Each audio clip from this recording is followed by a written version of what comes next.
Olá. Hoje o nosso divã social traz um assunto muito complexo, o suicídio. Ele não escolhe classe social, cor, região. Pelo contrário, ele atinge basicamente boa parte da população sem distinguir as pessoas. Porque ele é uma combinação de questões psíquicas, emocionais, sociais, culturais e até questões contingenciais, situacionais, pontuais. Está muito vinculado à história de cada um.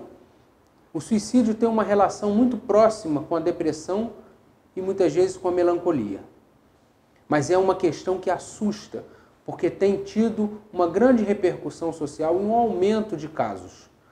Para conversar esse assunto conosco hoje aqui, a gente está trazendo o Dr. Paulo Renato Aquino, que é um pesquisador, ele é psicólogo, formado pela Universidade Federal Fluminense, fez uma especialização pela Fiocruz em Saúde Pública e hoje é mestrando da Unicamp, a Universidade de Campinas, em Saúde Coletiva. E ele vai conversar com a gente sobre o suicídio. Vem com a gente.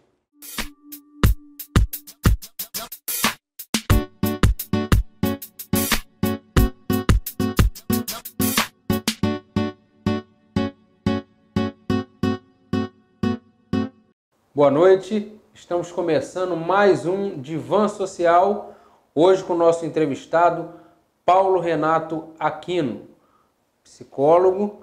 Paulo, hoje a gente vai falar sobre um tema muito importante aqui, que é o suicídio. Hoje a gente vê essa questão muito importante, a ser discutida. Há um aumento bastante considerável dos índices de suicídio na nossa sociedade. E a gente precisa realmente debater sobre esse tema, tentar pesquisar mais, entender um pouco mais isso. E aí vem a nossa primeira pergunta, mas antes de eu lançar a pergunta exatamente sobre o suicídio, eu queria que você contasse para a gente, até para que o público possa lhe conhecer um pouco mais, a sua trajetória profissional. Joia. Obrigado, Alan, pelo convite, TV Canal 10. Tudo começou em 2004, quando eu entro então na psicologia da UF, me formando ali em meados de 2009 em psicologia. Fui para o campo, as pessoas diziam: Paulo, mas vai fazer mestrado porque você tem experiência. Eu tinha feito estágio e pesquisa em saúde mental. Eu falei: não, vou trabalhar. Então foram 10, 11 anos de experiência e agora eu terminei uma lato sensu em saúde pública pela Fiocruz. E me encontro nesse ano fazendo mestrado em saúde coletiva na Unicamp. Então esse é mais ou menos aí meu percurso, sempre no serviço público, trabalhando com saúde mental. Inclusive eu tenho muito que te agradecer aí, você veio lá de São Paulo para conceder essa entrevista. Prazer todo meu. Lá de Campinas. Isso. Deixou lá temporariamente suas atividades acadêmicas para vir falar um pouco sobre esse tema aqui com a gente. Exato. Eu sei que você já foi gestor público em saúde mental também. Uhum. E obviamente que você deve ter lidado muito com essas questões de suicídio, de depressão, enfim. Essas psicopatologias que hoje a gente vê com muita frequência na nossa estrutura social. Uhum. Mas a pergunta, retomando aí o início da nossa conversa, é exatamente sobre o suicídio. O que leva realmente uma pessoa ao suicídio, à tentativa de suicídio, ao suicídio? Perfeito. Eu acho que primeiro de tudo, a gente tem que entender que existem suicídios, no plural, assim. Não dá pra gente falar apenas daquele um suicídio como um objeto já naturalizado, em que a gente vá agora descobrir a verdade sobre ele, Então, na minha própria trajetória, eu vi algumas coisas que levam ao suicídio, Vou começar um pouco com as exceções para depois a gente ir para os casos mais gerais. Então, por exemplo, conheci um caso em que a pessoa tinha de fato uma disfunção neurológica, certo? E aí a partir daquilo ela tinha o quadro de depressão, Isso são casos raríssimos, E aí a partir dessa depressão vinha a tentativa de um suicídio, ideações suicidas, Você pode pegar também os casos de agrotóxicos, Já comprovaram que a contaminação por certos agrotóxicos vem fazendo quadro de depressão para quem mora no entorno, né, ali nas áreas rurais, né, que sofrem ali esse despejo pelo aquele aviãozinho, né, dos agrotóxicos, também a pessoa vem com ideação suicida. E quadros da esquizofrenia, segundo a psiquiatria, ou psicose, né, como a psicanálise trata, de pessoas que escutam uma voz, né, de comando, alguém que precisa cumprir com algo que está chegando, né, como uma alucinação, né, uma escuta, enfim, de outra natureza.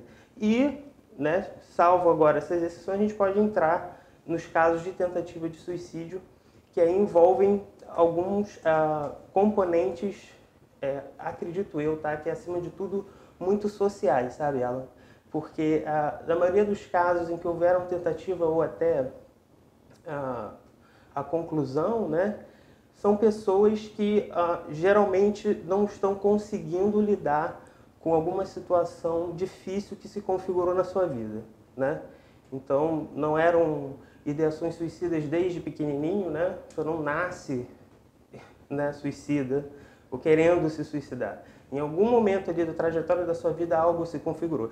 E aí é curioso a gente falar sobre esse assunto, porque justamente em 2007 foi quando eu comecei a minha primeira experiência em hospital psiquiátrico e tinha um caso já que estava na boca do povo, né? Que era uma profissional que tinha um parceiro, esse parceiro morria de ciúme e batia nela. Ela sempre dizia que não, eu esbarrei, né? Foi alguma coisa assim. Ela começou a entrar em processo de análise. No que ela entrou em processo de análise, ela conseguiu se deslocar desse bloco, o parceiro que bate, né, e a parceira que apanha. Ela descolou desse sintoma. Quando ela conseguiu isso, ele não estava em análise. E aí o que ele fez? Matou ela e se matou, né? Então, um quadro de suicídio, né, específico, mas que recorrente, né? Se você for ver, acho que na semana passada ou retrasada teve um caso desse, né? Se não me engano, São Paulo, em que o rapaz fez isso, né? Numa crise de ciúme, eu não sabendo lidar, eu acho que era uma médica e ele, educador físico. Menina tinha acabado de se formar pela PUC em medicina, né? Acho que no dia seguinte ou 2 dias depois ocorreu um episódio desse. Quer dizer, numa relação simbiótica, numa relação tóxica, quando uma das partes, né, ali desse enlace patológico, vamos dizer assim, essa pessoa evolui, né, e de alguma forma tenta romper com esse tipo de relação, isso pode startar a questão do homicídio ou do suicídio. Sim, exatamente. Ou do suicídio. Uma outra situação, se você for pegar o público adolescente, aí não é exclusivo, né, do que eu vou trazer, mas tem a ver com a sexualidade, né? A gente percebe, né, que essa incitação à sexualidade cada vez mais precoce, né, ela traz uma questão que é o jovem não saber muito lidar com a vida sexual ativa, no que traz consequências emocionais, assim. Então, você pega alguém da educação, um profissional, não é muito difícil você escutar o caso de alguma adolescente que tentou se matar porque, de novo, ciúme do namorado, obrigou, terminou, não sabe lidar, né? Então, um outro suicídio, mas que também envolve aí uma questão de um mau manejo, ou às vezes nem mau manejo, a pessoa não tem maturidade ainda, né, para lidar com a sexualidade e acaba tentando fazer isso, né? Outros casos também envolve muito essa questão da configuração familiar, né? Pais que não apoiam o filho, né? Ou que, na verdade, fazem o oposto, né? Estão sempre denigrindo esse filho ou essa filha, e aí, em algum momento, essa pessoa se vê perdida, né? Por mais que consiga apoio ali de alguns amigos e tudo, você vai e também comete. Inclusive, houve casos assim, né? Na região, se não me engano, Ponta Negra. Tivemos outros também em Ponta Grossa, né? E se não me engano também em Itaipuaçu. Eu não tenho exatamente, né, as localidades. Ainda falando sobre sexualidade, janeiro desse ano, não sei se foi esse ano ou ano passado, fui visitar familiares no Rio, no Recreio Bandeirantes, estava no 10º andar, fui à varanda e vi uma menina pendurada na janela. A mãe já idosa tentando segurar a filha, ela não teve força, ela caiu. E eu presentifiquei aquilo, né? Foi uma cena muito forte. E aí, enfim, vieram perguntar para mim, mas o que você acha? Eu dei um palpite intuitivo, eu falei, ela deve ter sofrido abuso sexual. E aí, né, depois a gente saiu dali, foi circular, né, fazer um passeio, e a gente ia escutando pessoas do condomínio que tinham elementos. E aí, como é que se construiu o caso? Ela era abusada pelo padrasto, né, o companheiro da mãe, e ela, enfim, foi à delegacia, tentou dar queixa, isso aconteceu repetidas vezes. Quando os policiais foram na casa dela, a mãe disse, não, isso aí da cabecinha dela, não tem nada não. E aí nada aconteceu. E aí ela ali presa naquilo, eu vou fazer o quê? Suicídio. E aí quando ela comete suicídio, tudo vem à tona. Então, né, existe sempre algum silenciamento, né, ou algo que se mantém no silêncio, pessoas que não estão tendo voz ou que não estão sendo escutadas, ou esse contexto mesmo para abafar uma situação, né, e que às vezes a pessoa sem uma resposta, sem uma saída, ela acaba cometendo o suicídio. Algumas tentam e não conseguem concluir, mas para tentar que algo venha à tona que vem sendo abafado, né? Agora, tem alguns casos que a gente tem notícia também, são casos mais circunstanciais, mais pontuais, né? Onde o sujeito, por exemplo, teve uma notícia de demissão, por exemplo, né? Ou uma notícia de ruptura de relacionamento, né? Às vezes o sujeito não apresentava nada sistêmico, nenhuma situação sistêmica, né, que fosse levando ele para uma depressão, para uma questão de uma baixa autoestima, né, uma pulverização da autoconfiança, né, e sim uma coisa pontual. E aí, no ápice do desespero, a pessoa age por forte emoção. Isso é possível também? Olha, eu acredito que sim, porque isso me lembra um outro caso. Acho que Barra da Tijuca, né? Pegaram alguns e-mails de um rapaz preocupado com a sua produção ali, não sei com o que ele mexia, né? Mas por e-mails ele já estava bem preocupado e ele achou que fosse ser demitido. Isso talvez, sabe, Alan, pudesse até ser uma verdade, talvez ele fosse ser demitido, mas isso não tinha acontecido. Mas ao achar, e ele nunca antes apresentou, né, uma tendência suicida ou qualquer outra coisa, como você falou, pontual, né? Quando ele entrou naquela e ele achou, agora vou ser demitido, ele pensou no plano de saúde dos filhos, que ele não conseguia pagar, pensou na situação de moradia também, que ele não mais conseguia sustentar onde ele estava, na mulher dele, só que ele fez o pior, ele assassinou os filhos, a mulher, e depois se matou, né? Então, assim, é algo que nos remete, acredito eu, sabe, a algo mais que vem deixado muito assim à margem, as pessoas não querem discutir, que é uma questão de paradigma, de forma de sentir o mundo, né? Em momento algum ele considerou que talvez ele tivesse, né, que baixar do seu enfim, classe, padrão de vida, né? Padrão de vida, classe social, como é que as pessoas queiram chamar, né? Ele foi inconcebível, né, de uma forma tamanha que ele fez o que ele fez. Então acho que precisa também de ter um pouco mais de abertura. E com a né? família toda, né? Agora, você acha possível a prevenção do suicídio? Então, porque quando a gente fala, Alan, em prevenção, eu acredito na prevenção de uma doença através da vacina, né? Que é o que está acontecendo aí, as pessoas estão, porque, né, resolveram parar de vacinar, algumas doenças estão voltando. Quando a gente fala em suicídio, como é um objeto complexo, né, a gente precisa falar não da prevenção ao suicídio, mas da promoção à saúde. E aí, no caso, saúde mental, né?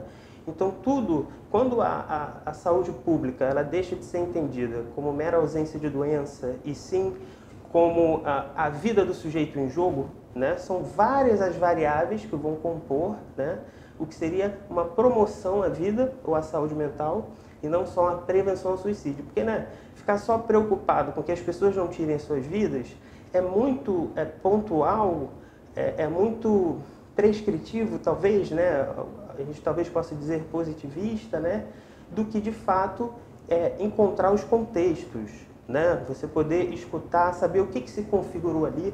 Por isso eu disse, quando você pergunta o que leva ao suicídio, aquilo não existe um suicídio, né?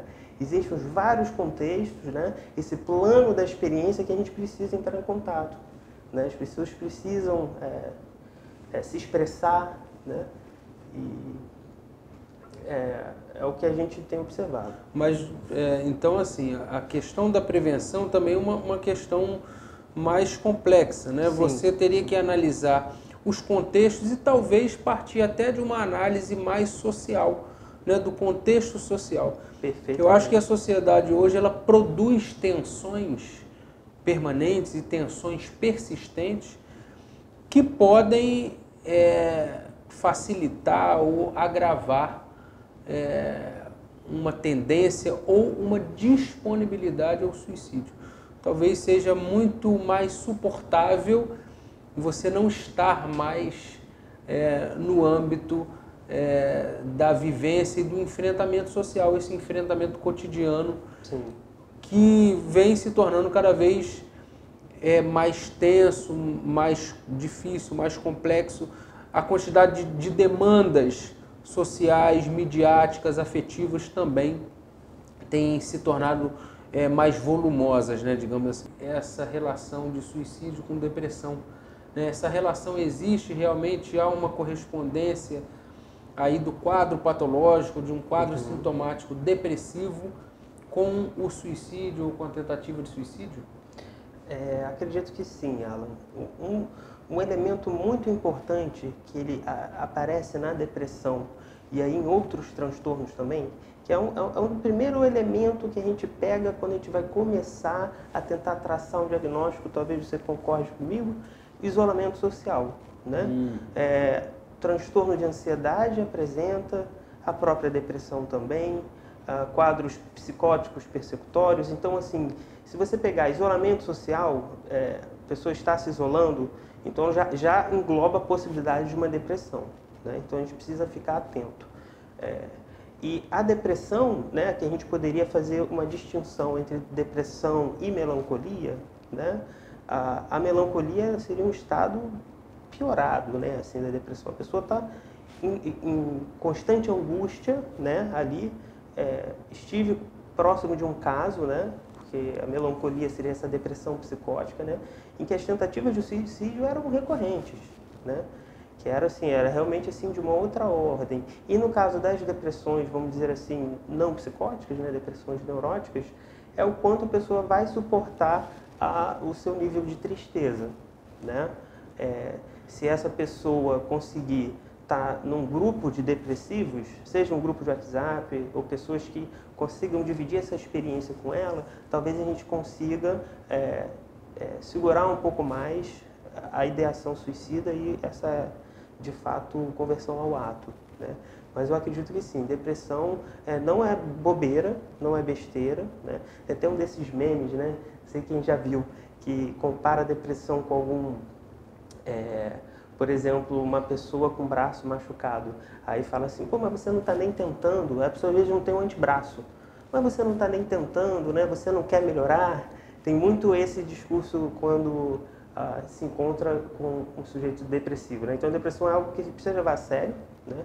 E acredito que sim, seja um dos quadros aí principais, mais gerais, que levam à ideação suicida e o ato. E às vezes a pessoa tem um recurso medicamentoso, que é um recurso até que traz um resultado, um alívio, né? Uma resposta muito positiva, né? Os medicamentos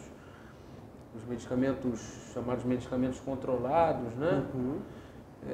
Mas, por outro lado, muitos suicidas se utilizam da medicação para cometer o suicídio ou a tentativa de suicídio, né?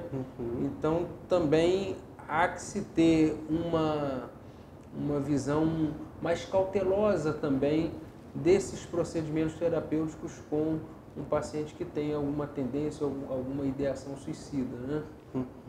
Eu acredito que o que falta, seja num setting terapêutico, né, quanto também a nível social, é essa questão da escuta, né? Para o sistema, para a indústria farmacológica, a lógica de mercado, é medicamento, entendeu? Eu conheço bons psiquiatras que, além de prescrever o remédio, eles escutam, eles orientam, mas infelizmente não é a maioria, né? É indispensável, o medicamento ele precisa existir, né, em vários casos, mas eu ainda vejo pouco, assim, né, o profissional do cuidado, e aí não só o psicólogo. É lógico que o psicólogo, né, para a questão da escuta, é o mais, com mais experiência e foco nisso, mas você tem o terapeuta ocupacional, às vezes um enfermeiro com experiência em saúde mental, né, o próprio assistente social. Então, de alguma forma, a gente precisa oferecer mais a escuta e não só o remédio, né? E eu acho que falta também um pouco de dialética entre os profissionais, né? Sim. Então, por exemplo, você tem um paciente que está sendo acompanhado por um psicólogo, né? O psicólogo, na psicoterapia, o processo de psicoterapia, ele é mais frequente. Sim. Então, o psicólogo vai ter a oportunidade de estar com esse paciente pelo menos uma vez por semana. E às vezes o psiquiatra vê esse paciente uma vez por mês, ou de 2 em 2 meses, ou até de 3 em 3 meses, né? Dependendo. Então, se fosse mantido um diálogo, uma troca de informações entre os profissionais, né? Porque um quadro ele pode mudar de uma hora para outra. Né? Um paciente, às vezes, por alguma motivação afetiva, emocional, social, ele pode ter uma piora de quadro e isso propiciar até um movimento suicida. Né? E o psicólogo, né, e alguns outros terapeutas que estão mais próximos, até em termos de frequência, poderiam estar dialogando e trocando essas informações com o médico, com o psiquiatra, né? Mas falta um pouco isso, né, Paulo? Eu acredito exatamente nisso. Ou o profissional ele é hipersensível, né, e empático para perceber essas oscilações, né, ou tem que estar conversando, né? Eu acho que eu posso dizer, Alan, que já fiz os dois. Acredito também que você também, como psicólogo, tenha feito os dois. Então, assim, serviço público, uma coisa mais corrida, é mais frequente você ter que usar de ambos, né? Só que aí até a demanda era tão grande que você vai ter que se comunicar em algum momento. Agora, cabe aqui até um elogio a Dr. Rodrigo, né? Que já também foi nosso entrevistado aqui também. Foi entrevistado aqui na TV. Dividimos um caso juntos, nunca nos falamos pessoalmente ou por telefone, mas a sensibilidade, né, do profissional, né, dele e minha, fez com que nos atendimentos ele fosse ajustando o medicamento de um caso que, se não me engano, envolvia um transtorno de ansiedade grave, né? E aí isso, você diminui o medicamento, o paciente está melhorando. Piorou, já aumenta o SOS, né? Então realmente esse tato, ele ainda é raro, né? Que ou você é muito sensível, ou então realmente se comunique, né? Esse trabalho clínico é um trabalho difícil, né? Mas quando a gente pensa em diagnóstico, né? Num momento em que a gente vê as necessidades diagnósticas, né? Em que a sociedade e o próprio meio profissional busca muito esses rótulos diagnósticos, né? A gente tem um DSM-4, por exemplo, que rotula quase que todos os comportamentos mais repetidos, né? Por exemplo. Então, há esses anseios diagnósticos. Você acredita que exista uma personalidade suicida e que algumas pessoas têm mais tendências ao suicídio do que outras? Não acredito, Alan, porque a gente pode até falar de alguns quadros em que o suicídio ele vai ser mais potente nisso, né? Ele poderia acontecer mais. Por exemplo, um caso de transtorno de personalidade, o borderline, né? Que é aquela comparação que a gente faz. No transtorno do humor, do bipolar, onde ele oscila entre ansioso, entre eufórico, ansioso, enfim, e depressivo, no borderline a gente tem a oscilação entre surtos psicóticos, eventos episódicos, e depois a pessoa volta ao normal. E eu atendi um caso uma vez, não foi recorrente, foi uma situação pontual no serviço público, né? Eu não era o técnico de referência, que a moça ela tinha tentado suicídio várias vezes, né? E ela não se lembrava. Então, assim, acho que não dá para rotular como uma personalidade suicida, porque aí a gente já vai criar mais um rótulo, né? E digo mais, eu nunca vi 2 pacientes com o mesmo diagnóstico que fossem iguais, né? Então a gente tem que tomar muito cuidado, que seja algo assim para nos dar algum contorno sobre aquele caso, né? Mas que não determine aquela existência, né? Acho que tem sempre muito mais além do diagnóstico. Mas o comportamento suicida, sim, isso... Aí sim, em vários diagnósticos, a gente vai poder ter um comportamento suicida. E a ideação suicida, que é aquela ideia recorrente, fixa do suicídio. Exato. Agora fica ainda uma pergunta no ar, que é sobre o caráter ou a determinação genética do suicídio. Paulo, ainda existem algumas pessoas que defendem, por exemplo, uma determinação, um fator genético na questão do suicídio. Isso é possível mesmo, né? Essa discussão ainda permeia a psicologia, a neurociências, a psiquiatria. Qual é a sua opinião sobre isso? Olha, Alan, isso é um tanto pouco polêmico, né? Mas vou me posicionar. Eu acho que é uma oportunidade legal, um programa bacana que se propõe a isso, né? A críticas. Eu acho impossível, né? Você ter um determinante biológico tamanho para algo de uma dimensão tão subjetiva, né? De um plano assim tão da experiência. A gente poderia entrar em outras questões polêmicas, como o gene da esquizofrenia ou do autismo, né? O autismo, então, que hoje está uma discussão fortíssima. Programa inteiro sobre o autismo. Então, determínio genético não, né? Até porque não é, primeiro, um quadro em si e não é uma deficiência, né? Porque geralmente a genética ela vai tratar de deficiências, de quadros que vão envolver a reabilitação como tratamento, né?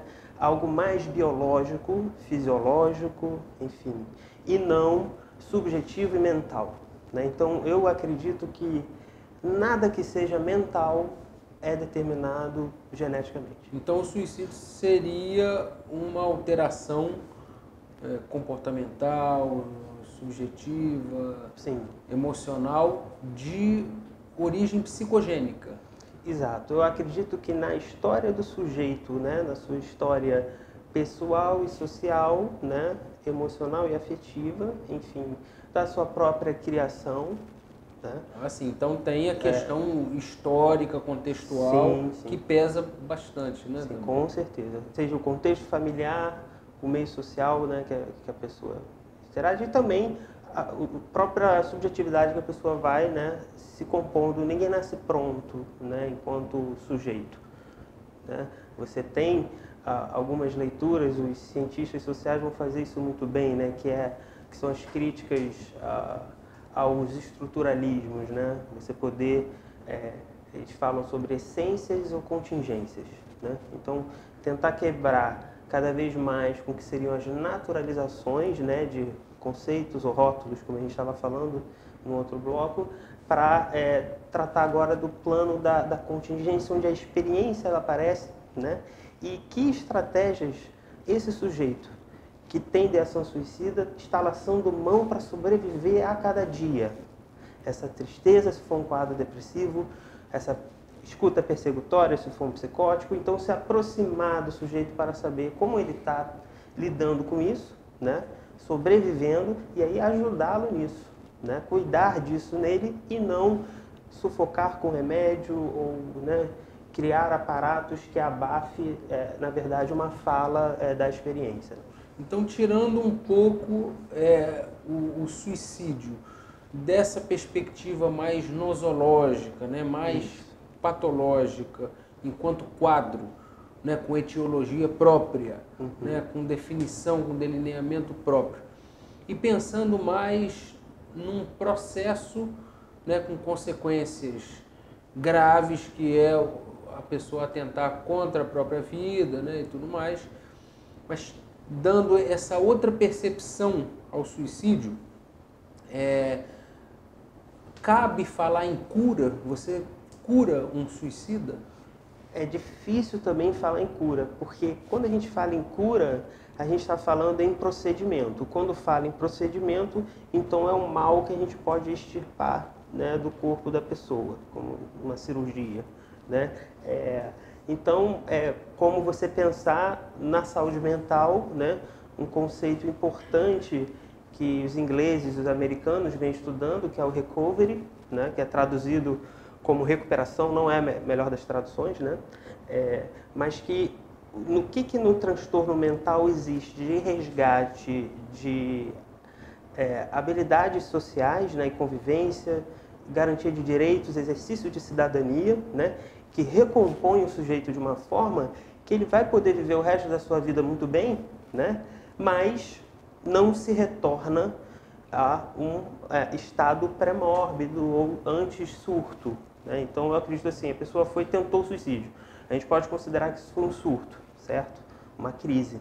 Ela não vai voltar ao que ela era antes de ter nunca tentado, né? Mas acredito numa estabilização tamanha que talvez ela nunca mais tente. Agora, cura, aí cura eu já acho demais. Assim. Então há uma recuperação, um tratamento. Sim, sim. Como é que seria esse tratamento? Quais são os tratamentos indicados para um suicida, uma pessoa que tentou suicídio ou que tem essa ideação suicida? Na maioria dos casos em que atendi, quanto mais difícil o caso era e mais eu pudesse contar, por exemplo, com a família, logo de antemão, melhor assim, o prognóstico, né? Então, assim, uma vez eu escutei de um amigo que se você vai numa escola e pega aquele aluno mais bagunceiro, você descobre tudo sobre aquela escola, não é isso? Então, se você pegar esse sujeito suicida e escutar ele, você vai saber de muita coisa do contexto familiar, né? Ou dos lugares que a pessoa vem circulando. E aí esse tratamento ele já não é só clínico, né? Seja psicológico, seja clínico, a terapia para o médico é o remédio, ou seja, só do remédio, né? Existe uma intervenção ali que ela é psicossocial, né? Ela é dessa outra dimensão que configura a existência do sujeito. Não dá, se uma pessoa está em depressão e aí tem uma mãe que está sempre te botando para baixo, um pai que às vezes te agride, aí também já sofreu um abuso sexual na sua vida alguma vez, chega uma hora que é insuportável, né? E esse contexto é difícil de colocar dentro do consultório, né? Então, às vezes, o profissional é isso, né? Nos casos graves, a gente lança muito mão, assim, por exemplo, no SUS, né? A saúde mental, das visitas domiciliares, né? Porque a gente falou do isolamento social, que é, geralmente, né, algo que configura muitas situações, assim, pré-tentativas de suicídio e tal. Então, você poder ir nesse contexto, né? E aí atuar, de fato, nesse campo, nesse território, você vai descobrir muita coisa, né? Então, essa coisa só, exatamente o que você falou, nosológica, sinais e sintomas e qual a intervenção terapêutica que a gente vai fazer, isso aí não dá conta. Esse tratamento precisa ser ampliado. O governo federal fez um movimento agora recente que, de alguma forma, até criou um pouco dessa linha de escuta, né? Que é um telefone em que as pessoas podem ligar, né? Quando estão com essa ideia de suicídio, né? Uma ideia mais depressiva, né? Você acha que isso pode funcionar como um recurso de minimização do suicídio? Sim. Ou de prevenção do suicídio? Em alguma medida, você, quando lança a mão desse número para a pessoa ligar e aí ter alguém ali que vai, de alguma forma, eu realmente desconheço o treinamento que a pessoa tem, mas eu acho que é alguma coisa, né? Talvez possa ser esse pontapé inicial para se remeter realmente a esse tratamento ampliado que eu estava falando. Então, por exemplo, se essa pessoa escuta, né, esse que, graças a Deus, resolveu, né, ligar para eles e poder transmitir, né, que existe uma saída, né, isso é muito válido, né?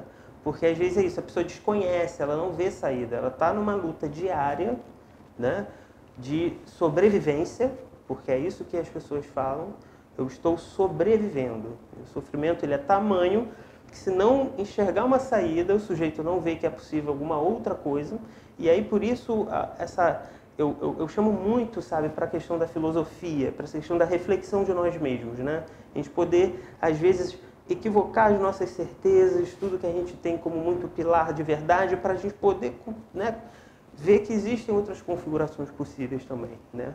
Então,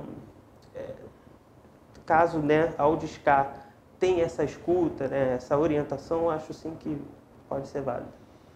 Algumas pessoas tratam o suicídio como uma fuga e outras pessoas defendem talvez a ideia de uma escolha, né, num mundo, num contexto tão complexo.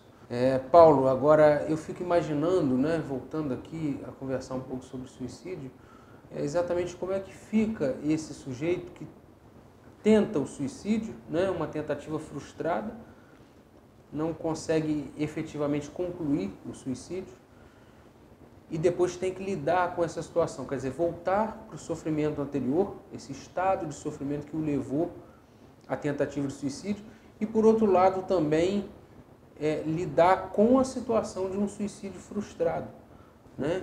Que é mais um peso, o julgo das pessoas, às vezes a vergonha, às vezes o próprio sentimento mesmo de frustração de não ter conseguido encerrar, né, com aquilo que tanto o fazia sofrer, que é viver, né? Porque o suicida, o próprio viver passa a ser um sofrimento muito grande para ele, né? E ele então abre mão de estar vivo, né, de estar na vivência, né, na produção, no reconhecimento de si, no cuidado de si até, para tentar efetivamente o suicídio. Como é que fica o sujeito depois de uma tentativa frustrada de suicídio? Eu acho que fica mais difícil, né? Justamente por isso. É porque é uma fuga. Não, acho que na verdade é uma luta, né? A pessoa está lutando diariamente, né, para lidar com uma realidade que ela já não quer mais fazer parte. Por algum motivo ela ainda não cometeu, né? E aí se você se aproxima desse plano da experiência do sujeito, que está ali nessa luta diária, tentou o suicídio, não conseguiu, você acha que as pessoas vão entender e oferecer aquela escuta que a gente estava falando antes aqui no programa? Ou vai vir mais pressão, como você está querendo aparecer, né? Meu Deus, por que você fez isso? E aí, ao invés de ajudar, a coisa piora, né? Então, assim, eu não acredito em tentativas de suicídio para aparecer. Eu acho que todas elas, na verdade, estão tentando sinalizar algo muito importante, que a famosa luzinha vermelha para tudo, né? E aí, se for uma questão histérica, uma questão neurótica, é uma questão, vamos escutar, talvez menos grave, né, do que aquele, sei lá, borderline que surta mesmo e vai fazer. Então, assim, vamos se aproximar, porque ficar mais difícil fica, né, com toda essa pressão social das pessoas que ainda não entendem, né, como essa questão do suicídio, a depressão, né, como algo ainda muito sensível, delicado e importante de se lidar. Eu penso na família também, né? Eu atendi ao longo desses anos vários suicidas, né? Acompanhei vários casos de depressão profunda. E eu penso que a família ela tem um papel muito importante em todo esse processo, né? Até mesmo no processo de recuperação do suicídio, a pessoa que tem uma ideação suicida mais persistente. Você também enxerga dessa maneira? Qual o papel da família? Eu acredito assim, numa perspectiva um pouco mais profunda, vamos dizer assim, você pega Freud, ele se baseou na sua teoria do inconsciente num contexto familiar tradicional. E ele já descobriu muita coisa, né, contraditória dentro do próprio sujeito, né, aquela coisa não somos donos de nós mesmos, enfim. E aí você mexe na configuração da família. E aí não é aqui uma discussão da questão de gênero, não é isso, mas da configuração, colega meu na minha época, sabe, de estudante, que, pô, o cara era filho do segundo casamento da mãe com o terceiro casamento do pai, e o pai já estava numa quarta família, sabe? Então, assim, precisa tomar muito cuidado com essas novas configurações familiares ou essas novas não famílias, né? Porque isso vai trazer consequências. Um caso de Maricá, não vou citar o nome e também nem a data ou onde ocorreu, mas elementos que me chegaram, né, e aí fazem o caso viver um pouco mais, é que a pessoa sofria quase que um bullying dos próprios pais diariamente, né? Então era uma mãe que reprovava, que dizia que a pessoa não valia nada, era um pai que se ausentava e não dava atenção, né? E aí você imagina, desde quando? Desde criança? Essa rejeição foi desde bebê, né? E como é que faz? Né? Então, assim, acho que a família ela tem um papel assim, importantíssimo, né? No que seria a configuração desses casos graves, né? E isso é empírico. Basta assim, você pegar as situações de suicídio escutar, e aí você pode escutar aquelas pessoas mais próximas, né, que estavam ali perto, e aí você vai ter elementos de quão grave a situação familiar era na maioria dos casos. Você falou de Freud, né? Eu lembrei do sistema pulsional, né? Pulsão de vida, pulsão de morte. Quer dizer, a subjetividade humana, ela já não traz em si uma brandura, né? Você tem o próprio sistema subjetivo, a mente humana, ela é uma ebulição de coisas e sentimentos muitas vezes contraditórios, muitas vezes conflituosos entre si. Então, esses conflitos internos, dependendo do acirramento, da gravidade deles, eles já poderiam startar um processo depressivo e até um processo de suicídio, né, por si só. Mas a gente também sabe que, já falamos um pouco disso aqui no início da entrevista, dos condicionantes e dos agravantes sociais ao suicídio. Quais os que você percebe, assim, os motivos, as causas que vêm mais do contexto social também para o suicídio? Pelo incrível que pareça, posso, enfim, gerar uma grande polêmica aqui, não é a pobreza. Olha que incrível, né? A gente tem mais casos de suicídios relatando para aquela família distante do que aquela que passa necessidade. Porque se você pegar o pobre, ele tem muito a ensinar, por exemplo, o rico, porque ele está muito mais ali no plano da experiência, né, tendo que lidar com as coisas, não saber que não aparece, né, do que aquele pai ou mãe que, enfim, vou dar um presentinho já que eu não estou podendo estar com eles, né? E aí essa família se expande, por quê? Se você pensar nas classes sociais, né, aí não é só mais a família, mas é esse entorno que a criança convive, né? Então, a pessoa que tem já de uma classe social mais, né, com mais recurso, ela vai estar indo para a sua escolinha de futebol, sei lá, para a academia, circulando ali em lugares de pessoas de configuração familiar parecidas, né?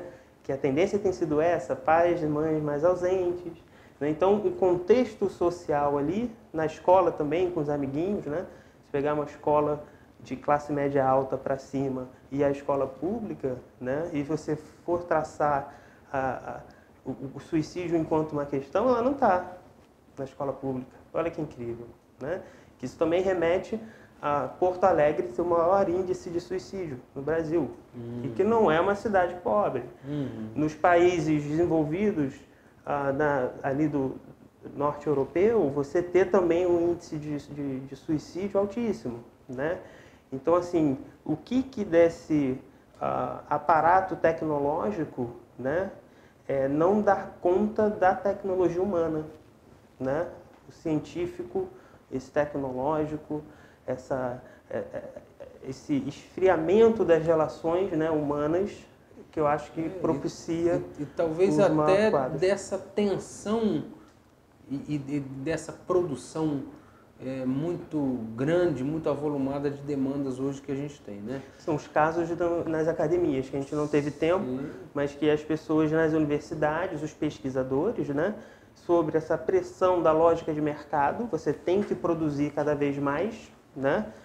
Você se vê solitário e acaba lidando com uma angústia, né, que tem aparecido bastante. Inclusive reitor também, né, de universidade também chegou a cometer. Paulo, infelizmente estamos chegando aí ao final da nossa entrevista. Joia. Né? Acho que foi um bate-papo pequeno para o tamanho da importância do assunto, né? Acho que a gente tem muitas coisas ainda para comentar sobre isso. Espero que você possa voltar aqui numa outra oportunidade para a gente continuar esse bate-papo.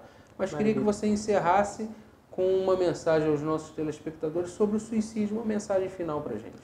Beleza. Então, gente, eu sei que para você pode estar difícil, você que enfrenta qualquer ideação suicida, uma coisa importante dizer para você, você não está sozinho nessa, tá? O que você vai fazer, isso vai competir a você, certo? Mas tente entrar em contato com pessoas que estão também passando por uma dificuldade dessa, porque você também pode ser alguém que vai ajudar, né? Então, eu sei que é uma luta, é uma resistência, há muita coisa que, enfim, nesse mundo está errado, mas não se julgue sozinho, né? No limite, a decisão não é de ninguém mais do que sua. Né? Então, você vai se responsabilizar por isso, para quem acredita, né, no pós-vida. Mas acredito que vocês tentarem se unir, e aí eu queria até fazer um convite, eu vim de Campinas, né? E agora eu faço um contra-convite para quem quiser ir para Campinas, dia 8 de agosto. Temos o Fórum Permanente sobre o Suicídio, vai ser na Unicamp, é uma quarta-feira, vai ser o dia todo. E quem puder ter a oportunidade, acho que vale a pena pegar um busão, né? Ir lá participar desse fórum. E quem sabe em Maricá, vocês se organizarem e terem um fórum. Dr. Paulo Renato de Aquino, muito obrigado pela sua presença. Foi um bate-papo muito esclarecedor. E hoje aqui no nosso Divã Social, nós falamos sobre suicídio. Esse assunto que tem preocupado cada vez mais a nossa população. Mas ficou uma mensagem muito importante. Nada é mais precioso do que a nossa vida. Então, sempre optem por viver. Muito obrigado, um abraço. Até quarta-feira que vem.